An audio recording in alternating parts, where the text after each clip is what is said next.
We have not gotten through a Saturday Night Live in its entirety in a year, because we'll sit down when the kids go to bed, and by the time we get to the first musical break, we're like, okay, let's watch the rest tomorrow. I have to go to bed.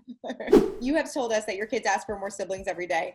So is this time at home, has that totally put the kibosh on that, especially adding 2 puppies into the mix? They just got their 2 siblings. They're good. They're good to go. They're good. And I mean, you said, this has obviously been a challenging time for you, and it's put different things in perspective. What has this time meant to you? I think the greatest gain that I've gotten from this time is family time. Mm-hmm. My daughter's 11. She would be at sleepovers, at play dates, and now all she has is me. And we've really bonded in a way that I don't think happens in a normal, busy society. It's strengthened friendships. It surprised me with friendships. There are friendships that I didn't know were as deep and as meaningful as they have been. I was just telling a story.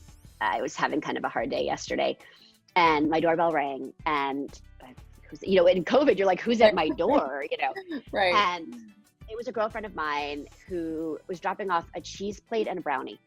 That's amazing. And she just said, you just needed that treat. You needed that afternoon delight. I guess that's probably not what an afternoon delight really is. For me, a cheese plate is an afternoon delight. And it just meant the world that she has a new baby, but she was thinking about me, and she was thinking about how to help somebody else and how to make a difference in someone else's day. I love that. That is so great. That's a good friend. How has this time tested your relationship, not only as a parent, but as a wife too? Because it's a lot of togetherness. It's a lot of time together all the time. Nobody should have to be around me 24/7. I actually thought of this other story the other day. They've opened in LA, they've opened these great drive-ins. And I grew up in New York City. I've never been to a drive-in. And we just got 2 puppies. So my husband and I can't go at the same time. So I took the kids the first time to the drive-in. And then he was taking the kids to go see Goonies, I think is what it was. And we had high winds in LA that day, and it got canceled. And I was so just sad. I was so excited for my one evening alone. I was going to take a bath. I was going to watch, I don't even know, but it was like a whole plan. And he saw that time was something I really needed. So he said, okay, here's the deal, kids. We are going into the family room. He's like, we're going to eat in there. And my kids are like, what? We can eat somewhere that's not the kitchen and not at a table? And he said, we are going to watch Goonies, and we're going to have the night so mom can have her night by herself. And he took the cue that I needed a little bit of time for myself, and finding those moments are important. No, definitely. We spoke to Freddie a couple months ago, and he said that having puppies was harder than parenting young kids. Do you agree with that? The first month, yes, because my kids are at an age where they can go to the bathroom by themselves and they don't pee and poop in the middle of the kitchen. Now I'm going back to homeschooling is harder, because now they're like 4 months and they're a little more independent. Right. I mean, back in February, you told us, that you have no cell phones at the dinner tables, you have some rules in the house, but did you feel like you had to bend some rules during this time or change some rules? Because, Yeah, I've had to stop being so hard on myself about the screens and understand that this is the only way that my kids can have a connection.